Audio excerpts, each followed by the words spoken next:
pertama aku tuh adalah tukang packing di Senen. Jadi di Senen tuh kan jual toko grosiran ya. Nah aku tuh jadi tukang packingnya. Setiap hari upahku tuh 45.000. Aku tinggal di Bekasi ujung sana. Terus aku harus ke Senen naik busway. Jadi aku jalan subuh-subuh karena tokonya buka jam 7 pagi. Pulang jam 5 sore tapi nyampe rumah tuh bisa jam 10 gitu. Dan sedih banget sih waktu itu, kayak aku anak perempuan tapi aku harus ngangkat-ngangkat barang yang itu berat banget kan Kak, kayak kardus-kardus koli-koli gitu. Aku angkat-angkat terus aku packing.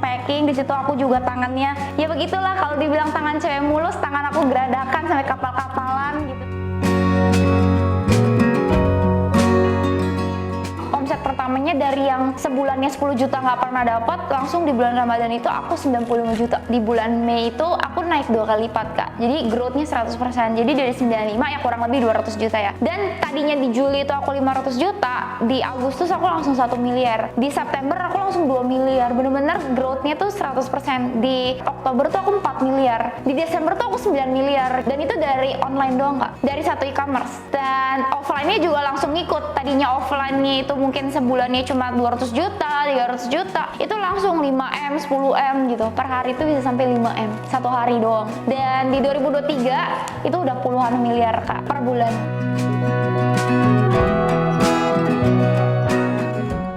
Tadinya nggak pernah ngelihat 10 juta, 100 juta gitu, mungkin ya nggak kebayang 100 juta tuh semana sih, segini apa segini gitu. Punya Alphard itu kayak mobil impian dari mana dulu even tahu Lamborghini juga enggak Kak, kan nggak sampai ke sana ya. Maksudnya kita mah ya udah naik motor apa tuh Supra gitu kan, inget banget tuh Supra, ya udah gitu, mana tahu gitu ada mobil Ferrari, ada mobil Lamborghini ya.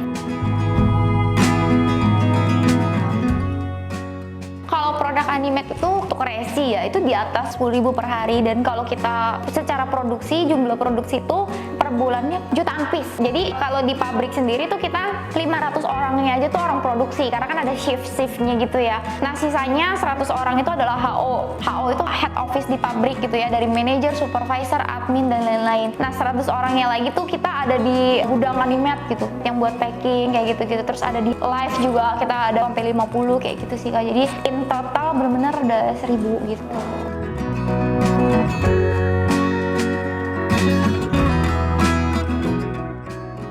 Nama aku Yuna Mercier, usia aku 25 tahun. Aku adalah brand owner dari Animate Beauty dan Animate Skinthetic Clinic. Jadi sebelum mulai ke Animate, mungkin aku mau cerita sedikit tentang background aku dulu ya gitu. Karena emang sebenarnya udah banyak banget sih yang kayak wondering gitu. Sebenarnya aku umurnya masih 25 tahun, tapi udah bisa pegang bisnis, which is tim aku juga udah hampir 1.000 ya kalau in total. Jadi emang ini hal yang menarik sih. Cuma mungkin orang-orang yang ngeliat itu nggak tahu ya. Jadi background aku. Nah di sini aku mau sedikit menceritakan siapa aku sebenarnya.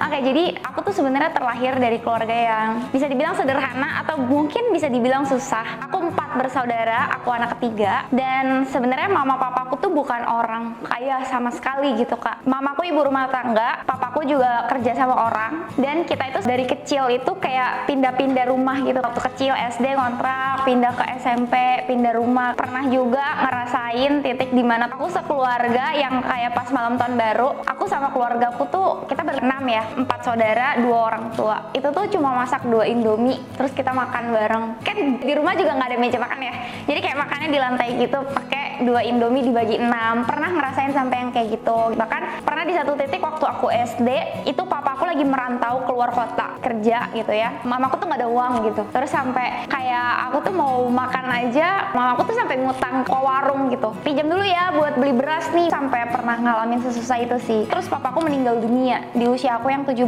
tahun, dimana dia ninggalin di situ anak-anaknya yang semuanya tuh masih sekolah. Kakakku juga masih SMA semuanya gitu. Dan dedekku, aku punya adik satu masih kecil, masih TK. Jadi makanya sebenarnya kalau orang-orang bilang kayak pasti kalau orang sukses itu kebanyakan papa mamanya udah support, dan itu aku denger banyak banget sih yang ngomong kayak gitu. Bahkan kayak banyak cerita orang-orang yang sukses emang dari orang tuanya yang membantu, itu juga ada gitu kan. Tapi di sini tuh lain, di kasus aku tuh lain. Aku bener-bener yang tidak terlahir dari orang kaya. Even aku nggak pernah mendapatkan privilege selayaknya orang kaya gitu. Turun naik mobil, punya rumah sendiri, mungkin tidur di AC, bisa makan beli apapun tanpa ngelihat harga. Itu nggak aku rasain dari aku kecil sampai aku SMP lah, setelah papa meninggal gitu.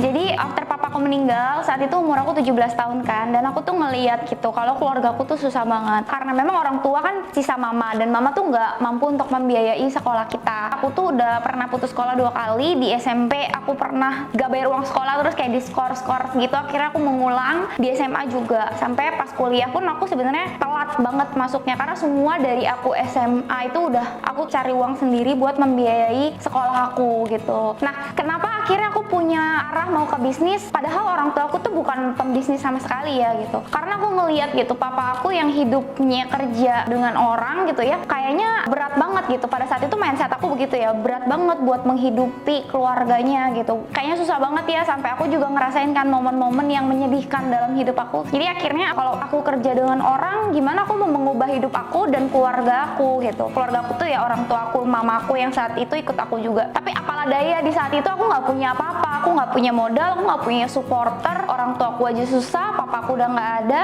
keluarga besar juga nggak ada yang mau membantu. Ya akhirnya aku terpaksa kerja dulu. Di saat papaku meninggal tuh, aku ingat banget pekerjaan pertama aku tuh adalah tukang packing di Senen. Jadi di Senen tuh kan jual toko grosiran ya. Nah aku tuh jadi tukang packingnya. Setiap hari upahku tuh 45.000. Aku tinggal di Bekasi ujung sana. Terus aku harus ke Senen naik busway. Jadi aku jalan subuh-subuh karena tokonya buka jam 7 pagi. Pulang jam 5 sore tapi nyampe rumah tuh bisa jam 10 gitu. Dan sedih banget sih waktu itu, kayak aku anak perempuan tapi aku harus ngangkat-ngangkat barang yang itu berat banget kan Kak, kayak kardus koli-koli gitu. Aku angkat-angkat terus aku packing. Di situ aku juga tangannya ya begitulah, kalau dibilang tangan cewek mulus, tangan aku geradakan sampai kapal-kapalan gitu. Terus aku juga mikir kan, kalau aku kerja kayak gini nih cuma cukup buat ongkos aku pulang pergi sama makan aku dan mama sehari-hari, dan aku nggak bisa ada apa-apa lagi gitu. Dan aku ngabisin waktu aku sih, kayak setahun berlalu tuh habis waktu aku cuma dapat cukup buat sehari-sehari. Akhirnya aku kerja lagi jadi SPG. Nah mungkin SPG gajinya lebih besar ya, kayak 200.000 per hari gitu kan. Terus abis jadi SPG aku kerja di toko berlian. Padahal di saat itu aku juga masih sekolah ya Kak, masih belum menyelesaikan sekolahku karena dari papaku meninggal tuh semua saudara kan putus sekolah. Jadi aku sempat menunda dulu untuk pindah ke sekolah yang lebih murah, which is itu sekolah yang tidak berbayar, dan aku juga harus tetap mengumpulkan uang buat biaya sehari-hari hidup gitu ya. Jadi akhirnya setelah punya pengalaman kerja, jadi aku bisa bikin CV. Aku tulis semua pengalaman-pengalaman aku dari mulai aku jadi SPG dan lain-lain itu. Terus akhirnya aku memberanikan diri melamar ke toko berlian yang which is itu tuh sebenarnya kayak minimal S1. Tapi di situ aku masih SMA, dan puji Tuhan banget itu kayak ada mukjizat gitu ya dari yang di atas gitu ya, ngelihat kegigihan aku juga mungkin, dan aku pengen jadi sales yang gajinya juga UMR per bulannya. Cuma kayak uang makan gitu-gitu udah ditanggung. Akhirnya aku diterima di toko berlian, dan ternyata di toko berlian itu aku bisa memberikan impact yang luar biasa banget Kak. Jadi ini yang ngebuka mata aku. Ternyata aku tuh bisa menjual produk yang per bulannya itu target aku tuh miliaran. Dan itu aku kaget sih, kayak aku kan belum pernah tahu ya, uang 100 juta juga aku belum pernah lihat, aku belum pernah pegang, aku belum pernah merasakan gitu. Tiba-tiba di toko berlian tersebut aku bisa jual tiap bulan itu 3 miliar gitu. Dan akhirnya dari manajernya ini dan ownernya langsung tuh ngelihat potensi aku. Akhirnya aku dinaikin jabatan dari yang cuma sales toko biasa sampai akhirnya aku jadi supervisor, jadi manajer di toko tersebut. Dan ya which is itu dari secara salary makin growth, mindset pun juga jadi growth gitu. Kayak aku jadi ngerasa ternyata menghasilkan uang 3 miliar per bulan itu so easy ya. Walaupun sebenarnya itu aku kerja ya, dan aku menjual produk orang.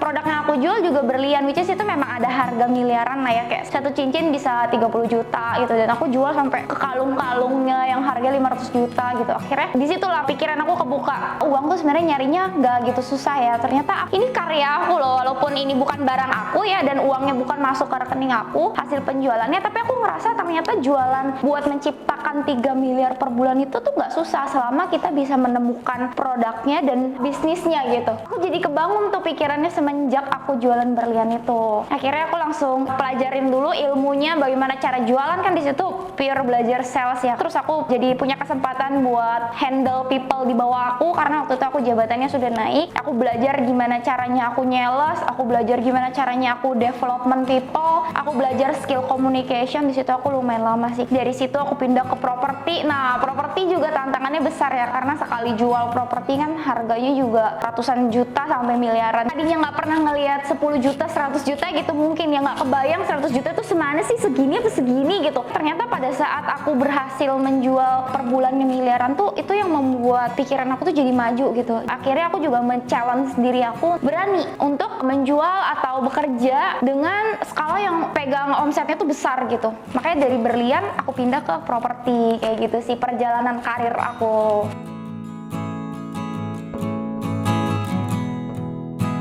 Jadi awal aku ngejalanin Animate itu kan karena aku sendiri wanita ya Kak. Dari tadi background aku seperti itu, aku udah punya mindset yang setidaknya aku tuh bisa jadi orang sukses yang menghasilkan uang miliaran. Itu yang udah tertanam di diri aku, walaupun aku nggak tahu gimana caranya dan apa bisnisnya. Tapi waktu itu aku sempat berpikir aku mau jadi seorang pembisnis. Tapi pembisnis apa gitu? Aku mikir lah, diri aku ini tuh suka banget sih sama hal-hal tentang beauty. Mungkin karena aku wanita juga ya, jadi kayak beauty itu tuh interest banget aku. Aku tuh suka gitu, antusias lah aku dengan hal-hal beauty. Akhirnya aku mau mencari gimana caranya aku bisa memiliki bisnis beauty. Sebenarnya modal aku nggak banyak, kayak aku tuh cuma punya 20 juta sampai 30 juta buat aku punya sebuah produk beauty. Karena tadi aku udah passionnya di beauty dan antusias aku di beauty, akhirnya aku memutuskan aku mau bikin produk beauty. Waktu itu tuh aku pengen bikin masker wajah sebenarnya. Karena di zaman itu tuh 2020 lagi COVID, dimana orang-orang kan banyak di rumah dan mereka butuh perawatan, dan yang kepikiran di aku saat itu tuh masker wajah. Aku tuh sempat ngaduk-ngaduk sendiri Kak, kayak nyampur-nyampur produk dari jahe, dari apa, pokoknya aku DIY lah di rumah, tapi ya gagal gitu ya. Akhirnya aku kayaknya udah gak bisa nih, aku menyadari source aku harus cari pabrik, karena aku individual dan belakang aku nggak ada siapa-siapa, aku nggak punya knowledge kan. Akhirnya aku butuh vendor lah ya, vendor yaitu pabrik. Nah kebetulan aku kontak tuh pabriknya, aku cari-cari di internet, terus aku dapet pabrik maklon gitu kan, dengan tulisannya waktu itu tuh modal cuma 5 juta gitu ya di internetnya.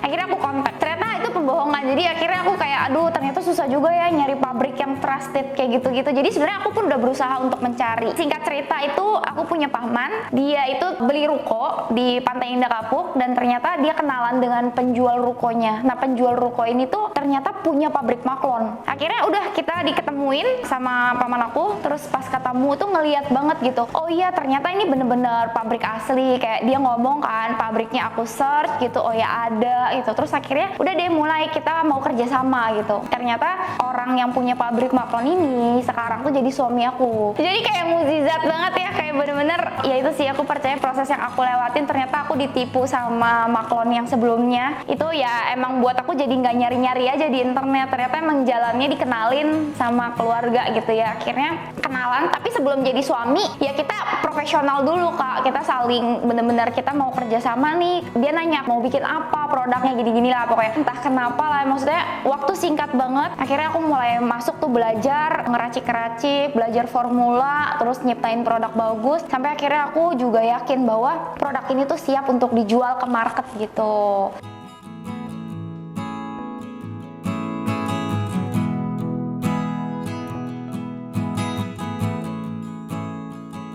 Waktu awal-awal tuh sebenarnya gini, kan Januari Animate launching ya, Januari 2022 itu tuh omsetnya susah banget ke 1 juta, karena produk kita kan kayak 100.000 sepaket, kita tuh cuma laku 2 paket gitu, kayak 3 paket gitu. Jadi buat capai sehari 1 juta itu susah banget. Kita tuh butuh waktu dari Januari sampai ke Maret itu bahkan nggak dapet Kak 10 juta per bulan. Kebetulan aku kerja juga, aku yang kerjain terus sama satu tim doang sih. Memang masih cukup sih buat bayar gaji timnya gitu, karena cuma baru pakai 1 orang ya selama 2 bulan itu. Tapi kan kayak cuma bayar gaji tapi nggak nutup biaya produksi, terus biaya ini biaya itu gitu kan. Pasti bisnis kan bukan cuma biaya gaji doang ya gitu. Jadi aku kepusingan tuh. Akhirnya di 2022 itu di bulan April itu adalah momentum Ramadan. Aku ingat banget Ramadan, terus aku langsung mikir kan, Ramadan ini tuh biasa orang tuh ada habit orang mulai belanja gitu ya. Tapi apa nih yang bikin skincare aku dibeli gitu pada saat Ramadannya itu? Akhirnya aku bikin campaign itu. Kayak semua orang tuh langsung ngeliat kan, oh gila ya, maksudnya beli skincare langsung dapat emas tanpa diundi gitu. Itu kayak hal yang menarik, dan waktu itu belum ada yang melakukan itu Kak. Sekarang udah banyak. Tapi waktu itu kayak kita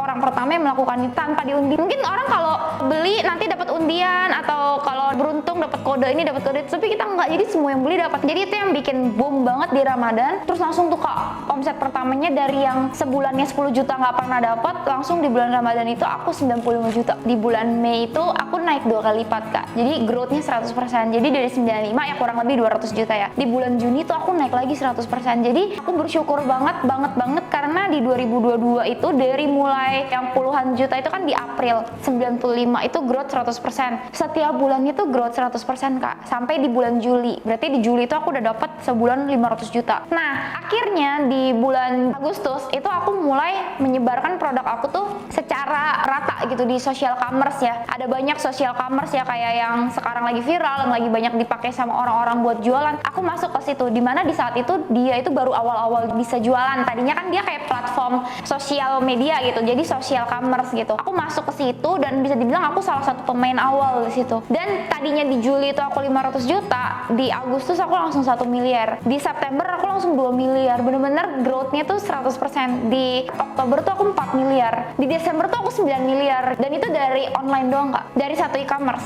Dan offline-nya juga langsung ngikut. Tadinya offline-nya itu mungkin sebulannya cuma 200 juta, 300 juta, itu langsung 5M, 10M gitu. Dan sampai pernah aku tuh mencapai di bulan Desember di platform tersebut aku tuh juara 3 FMCG. Jadi ada yang jual baju, ada yang jual makanan, ada yang jual skincare, dari puluhan ribu brand yang ada di dalam social commerce tersebut. Itu aku juara 3 penjualan. Per hari itu bisa sampai 5M satu hari doang. Dan di 2023 itu udah puluhan miliar Kak per bulan. Digabung ya kalau online dan offline tuh udah segitu gitu.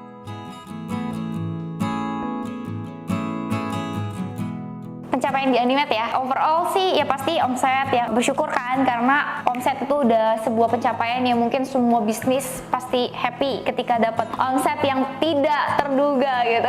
Tapi di samping omset juga salah satu pencapaiannya adalah aku sebagai pengakuan. Jadi yang tadinya aku susah, mungkin pernah dihina-hina gitu ya, tapi sekarang aku bisa prove itu sebuah pencapaian hidup yang berarti banget buat aku. Mungkin orang-orang yang sukses dari background seperti aku juga agree dengan pengakuan tersebut ya, karena orang langsung lihat, oh Yuna dulu kan dia kecil tuang packing, sekarang dia kayak gini gitu ya. Jadi itu sebuah pencapaian luar biasa. Terus aku juga ngerasa pencapaian dari sisi kebermanfaatan, karena yaitu mimpi apa sih cuma buat nyari makan buat keluarga aja sendiri susah, tiba-tiba sekarang ngasih makan 1000 orang dan keluarganya. Jadi itu juga sebuah pencapaian yang mungkin sangat luar biasa bagi hidup aku juga. Terus pencapaian lagi tuh adalah ketika aku tuh ngelihat orang-orang yang pakai produk Animate itu tuh terbantu. Jadi kayak mereka punya masalah kulit, terus mereka pakai Animate jadi sembuh, jadi happy, mereka jadi bahagia, mereka jadi bersyukur. Dan itu hal yang tidak terbayar juga sih bagi aku, karena kayak kerja keras aku untuk ciptain produk bagus, untuk menyampaikan produk aku sampai ke pembeli gitu ya, sampai ke customer aku tuh perjalanannya kan pasti aku laluin banyak banget hal-halnya. Tapi ketika dapat review itu pencapaian yang luar biasa. Jadi kayak aku sangat bersyukur atas hasil kerja keras aku tuh ternyata bermanfaat loh bagi yang menggunakan produk ini gitu, bisa membantu mereka gitu. Terus ya itu pencapaiannya bisa punya kehidupan yang lebih layak pastinya. Aku sekarang juga punya pabrik sendiri, aku baru ngedil tanah juga 2 hektar gitu ya buat bikin pengembangan lagi. Jadi aku punya rumah yang bagus, yang layak gitu, punya Alphard, itu kayak mobil impian dari mana dulu even tahu Lamborghini juga enggak kan nggak sampai ke sana ya. Maksudnya kita mah ya udah naik motor apa tuh Supra gitu kan, inget banget tuh Supra Vario gitu ya. Ya udah gitu, mana tahu gitu ada mobil Ferrari, ada mobil Lamborghini ya. Punya keluarga yang bahagia gitu kan, punya financial ekonomi yang baik gitu. Jadi pencapaiannya sebenarnya banyak banget sih. Jadi luar biasa banget sih, karena semangat juang ini bisa mengubah hidup dan mengubah takdir nasib yang orang lain mungkin anggap gak bakal bisa berubah lah sampai lu mati gitu. Tapi ternyata aku proof gitu.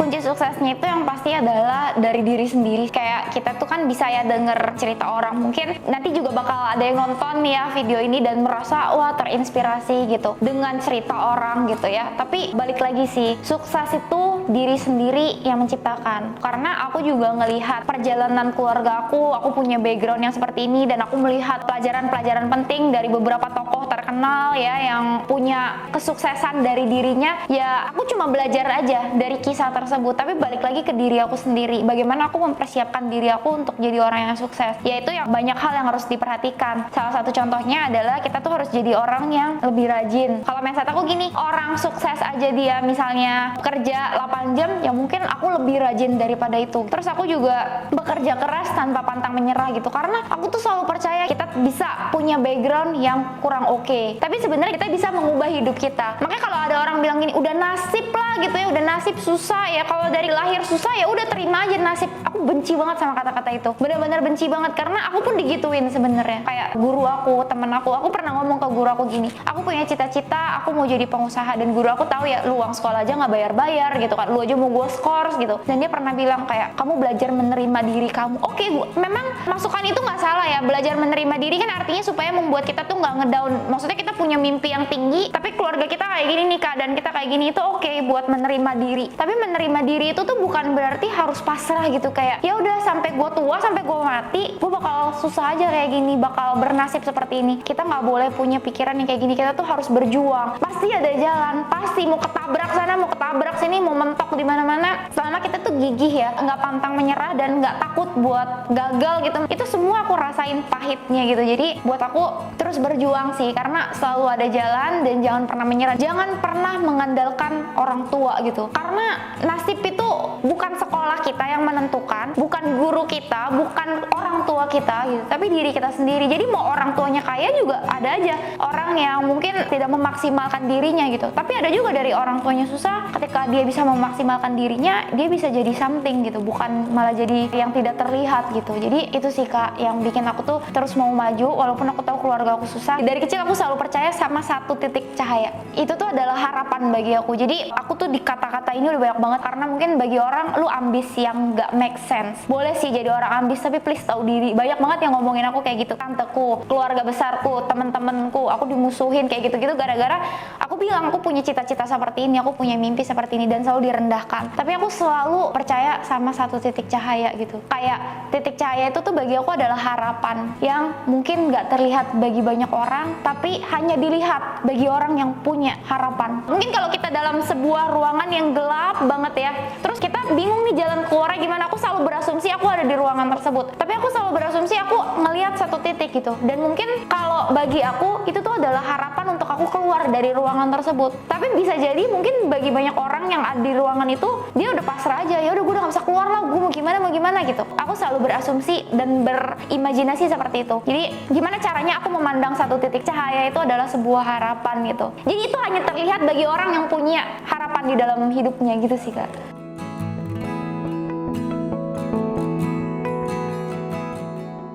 Proses dalam membangun bisnis yang aku bisa bagikan adalah harus menetapkan kategori bisnisnya dulu gitu. Kayak saya tadi di awal tuh gak mungkin aku larinya tuh kayak ke otomotif gitu Kak, ya kan? Jadi kayak pasti dari diri kita sendiri tuh sebenarnya tahu passion kita di mana gitu. Kalau misalnya kita mau memulai sebuah bisnis tuh kira-kira nggak mungkin lah bisa jomplang terlalu jauh, mungkin bisa gitu, cuma mungkin akan lebih butuh banyak waktu ya untuk A/B testing dan lain sebagainya. Jadi bagi aku sebenarnya tentuin aja sih kriteria bisnis yang kamu mau tuh di industri apa yang sesuai dengan passion kamu gitu. Itu yang paling pertama. Ketika kamu udah menentukan bisnisnya, karena bisnis kan banyak banget ya, F&B, fashion, banyak banget, dan ketika kamu udah menentukan itu, ya kamu coba melihat beberapa peluang yang ada gitu. Mau kita pilih F&B pun banyak kompetitornya, mau kita pilih beauty pun banyak kompetitornya. Nah ketika udah memilih itu, kita tuh harus mencari pembeda yang tadi yang aku buat juga sebenarnya, which is sebenarnya toner, serum bukan aku doang yang punya, semua brand juga udah punya gitu ya, produknya kurang lebih mirip-mirip. Dia punya vitamin C, aku juga punya vitamin C, tapi bukan berarti mirip itu tuh sebuah hal yang ya udah biasa aja, jalanin aja gitu. Kita tuh harus memberikan value yang berbeda di produk kita atau di bisnis kita. Value-nya tuh apa? Pernah denger gini gak sih, kayak sedikit lebih beda lebih baik daripada sedikit lebih baik gitu. Jadi kayak cari pembedanya, karena ketika kamu beda itu yang akan menonjol, dan ketika perbedaan itu sudah ada dan sudah bisa dikembangkan, itu yang buat kita tuh jadi menonjol gitu. Jadi Jadi selain menentukan kategori bisnisnya, juga harus mencari pembedanya dari kompetitor, apa yang bisa saya naikin yang orang lain nggak punya. Aku kan juga sering sharing ya, banyak banget yang ngomong gini, susah tahu zaman sekarang nentuin pembeda gitu. Kayak belum mulai aja tuh udah ngomong susah gitu. Jadi hal-hal yang begini tuh sebenarnya mungkin bagi banyak orang gampang banget yang ngomong cari pembeda, tapi pasti ada ketika kamu tuh bener-bener develop produk kamu itu emang based on apa yang kamu mau bedain gitu, bukan ngikutin orang. Beda kalau ngikutin orang ya jadi nggak ada bedanya gitu ya, karena kayak kamu tinggal nge-copy produk orang, kamu bikin plak-ketiplak, mungkin harganya kamu murahin dikit ya, menurutku harga juga bukan hal yang baik untuk masa depan bisnis ya. Animate murah kak, bisa dibilang termurah nggak gitu, tapi murah gitu, tapi nggak termurah gitu. Kenapa nggak bikin termurah, kan punya pabrik? Nah itu juga sebuah pertanyaan gitu kan pastinya, tapi ya itulah bagian dari strategi bisnis gitu, karena termurah itu bukan juga yang terbaik buat masa depan jangka panjangnya bisnis gitu. Jadi carilah pembeda dari sisi product value atau product benefit atau produk UGC-nya gitu. Jadi itu yang ditemukan, dan ketika menemukan itu dikembangkan dan disebarluaskan lagi gitu ya. Jadi emang harus punya keberanian kayak gitu sih kak buat nyari bedanya gitu.